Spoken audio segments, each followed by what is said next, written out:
As you might have gathered from the spec sheet, the A3 XL isn't the beefiest of the phones. It's not frustratingly slow, but it's not zippy either. Apps can take a few seconds longer than you might expect to open up, and the smaller amount of RAM means you'll be loading apps from scratch more often than you would on a pricier phone.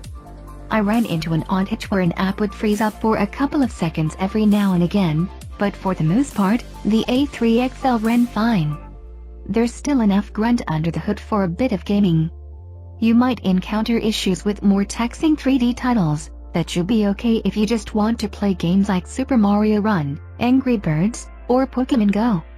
The other hardware factor worth noting is storage. The A3 XL has 16 GB of memory, 10 GB of which is free for you to use outside of the box. This isn't a huge amount, but you're able to top this up with a micro SD card. The A3 XL is a prepaid phone exclusive to Vodafone, which means it's also locked to the Vodafone network. If you're a Vodafone customer, this doesn't matter in the slightest. If you wanted to use the A3 XL on another network, you'll have to pay extra to get it unlocked.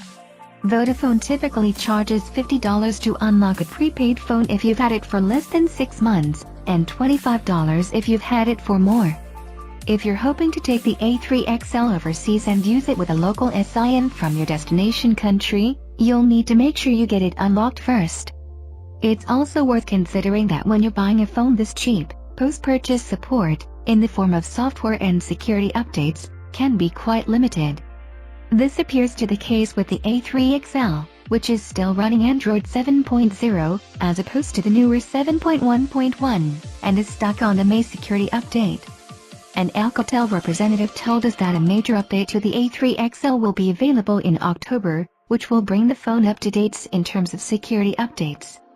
Speaking more broadly, Alcatel says Vodafone should push out security updates to Alcatel devices about every 3 months, but by the time October hits, the A3 XL will be 5 months out of date in terms of security.